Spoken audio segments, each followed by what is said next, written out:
Bonjour, ici Michel pour actualité-dvd.com et aujourd'hui je vous parle du film Et si on vivait tous ensemble de Stéphane Robelin, sorti en DVD chez TVA Film le 19 mars 2013 et mettant en vedette Guy Bedos, Daniel Brühl, Géraldine Chaplin, Jane Fonda, Claude Rich et Pierre Richard. À cause de certaines difficultés liées à la vieillesse, un groupe d'amis décide de vivre en communauté.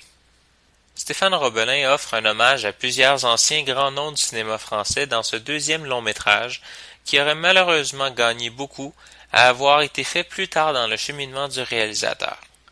Même si le film reste très touchant et qu'il fait bon de revoir des monuments comme Pierre Richard ou la toujours très élégante Jane Fonda à l'écran, on sent que le film manque de maturité, très présente chez les acteurs, qui sont tous parfaitement confortables dans leurs personnages. Le scénario est trop simpliste, et pour les spectateurs québécois particulièrement, il ne s'agit en fait que de la fusion entre le déclin de l'Empire américain et les invasions barbares, à la sauce française légèrement diluée.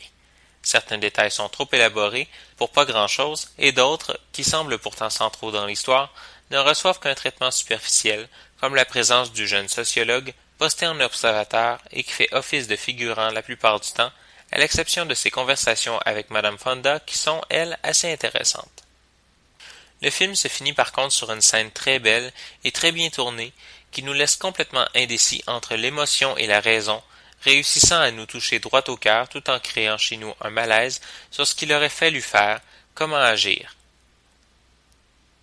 Tout le film s'expose comme l'incapacité non seulement d'une société, mais aussi des individus, les aînés, leurs proches et les autres à traiter avec la vieillesse, et à ce niveau, le message passe non seulement très bien, mais avec un rythme et une justesse rares, amenés par le mélange des genres et des acteurs dramatiques et comiques.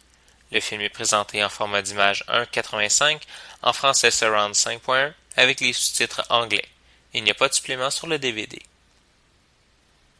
En conclusion, je dirais que Et si on vivait tous ensemble aurait pu être un plus grand film si le réalisateur avait attendu d'avoir l'expérience nécessaire pour se débarrasser de la naïveté présente dans le film, le traitement du scénario et des images.